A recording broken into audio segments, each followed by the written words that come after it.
I know you were wondering what was happening. Yeah, I am Dr. Charles Apoki.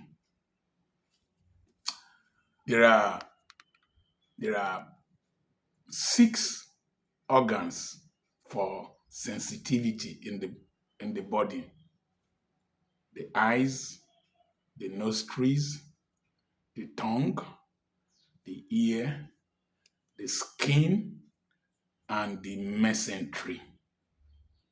The mesentery holds the intestines, the lymphatic drainages, the blood vessels, the nerves of the inside your abdomen. And scientists have recently found out that the mesentery is a 6th sensory organ. That's why you have gut feeling. You just feel something inside, a tightening, a sweetness, the urge to go and ease yourself and all that. So there's the guts, the mesentery is part of the sense organs.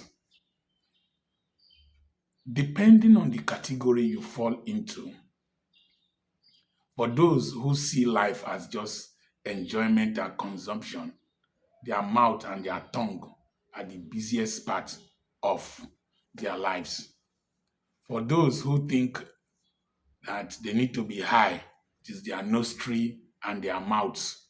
They smoke, they exhale, they smell, they put into their brains through their nostrils. But God, if God wanted you to be a smoker, He will have put exhaust at the back of your head. Some of you will have needed 2 exhausts like that of Mercedes 450 Formatic GLE. So then for others who are attracted to the flesh, their eyes, their ears, and in between their legs, they have one rascal that puts them into trouble, male or female. But for wise men, your eyes, your ears, and your mesentery are very sensitive organs. It's what is called mirror neurons. Mirror neurons are neurons that when the eyes sees, when the eyes see, they are able to capture the image of what they see, analyze, emulate, and dramatize it. That's why Elisha was told by Elijah, if you can see me being taken up, you will receive the anointing, the double portion. So that sight of seeing Elisha being taken up created an image, built a faith in the mind of Elisha. And when he picked that mantle, he said, where now is the God of Elijah? So seeing is very important, particularly for children. I did a video yesterday on YouTube. It remains where it is. Now where it day. How families are able to transfer wealth, authority, political offices, talents. You see, Lucky Dubi's daughter is singing. Fela's children are singing. George Weah's children, Abedi Pele's children played for Marseille. 2 of them were on the field same time. One of them captained Ghana. And that's how it is. Muhammad Ali's daughter boxed. So you must learn to create this imagery in the minds of children, your children. My father created it as an illiterate, as an environmental staff in the Warri Urban District Council while we were living in the slum. When he told me at the age of 10 in primary 4 that you will be like Dr. Stevenson. So he created the imagery in my mind of Dr. Stevenson. So these elite families, these families that do well, they create this imagery in the minds of their children by exposing them to what they are doing. Like as Trudeau was exposed by his father, and I think it's Nixon that saw him in Canada and said, "Behold the future president of Canada, future prime minister of Canada." So you see, that's why the elite take their children along in the things they do. When my daughter was growing up, I traveled with her a lot, stayed in hotels with her. Even when she had her daughter, I was traveling with her. Some people, when they see us, they will think that I'm an old man married to a young woman.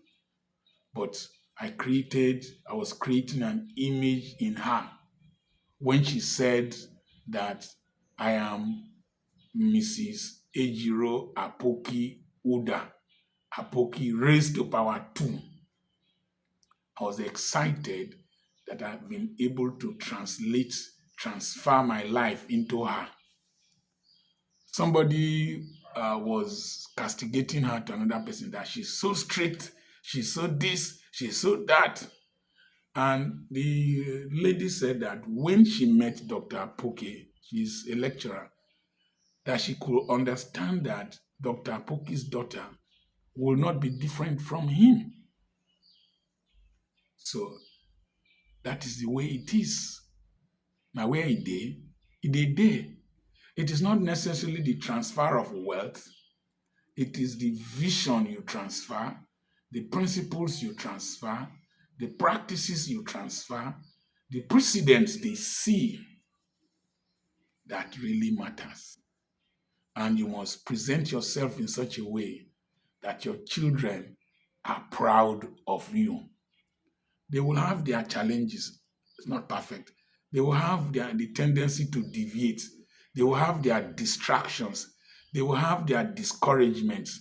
They will stay a distance from you. But that image you create is very, very important. You create as a mother, you create as a father, and the environment you create in the household matter a great deal. I was watching the video of Tim Walz, the vice presidential candidate of the Democratic Party. When he was giving his speech, I could see his family, his wife, his son called Gus, Gus. I hope I pronounced it well, and the daughter. The son has a learning disorder, an attention deficiency disorder, whatever. And when the father was speaking, tears rolled down his eyes and he was shouting, "That's my dad! That's my dad! That's my dad!" He stole the show that period when his father was speaking. The memory of seeing his father speaking in that Democratic National Convention will remain indelible in his heart. It will prove a point. It is possible even with me. And despite his deficiency, his learning disability, I see a great man emerging out of him. Same thing with Donald Trump. You see that his tall boy. I've forgotten his name. You see that his tall boy, fine boy. When the father is going, he's observing the father. He might just be sucking in his father. His mind might filter out some things, but don't be surprised. You'll see that boy contesting as president in future, starting from lower ranks. Robert Kennedy's son came to contest as an independent but it looks as if he's going to support Trump. I suspect he also imbibed it from his father. Train up a child is not necessarily flog a child. It's not necessarily back at a child.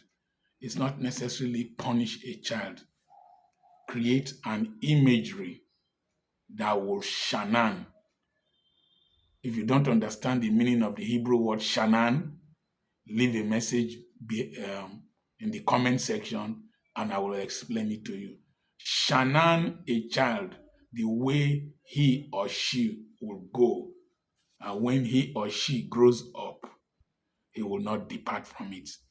Leave an enduring image in the mind of your children. Don't let the outside world be the bigger picture or the most enduring imagery that they have. I remain Dr. Charles Apoki, the area grandfather. Remember, I have 13th, 14th of September, I have a date with you.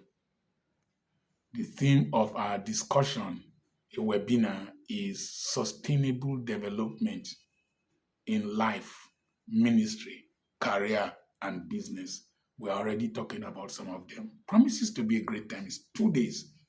First day, I'll give the lecture. Second day, we'll take questions and answers.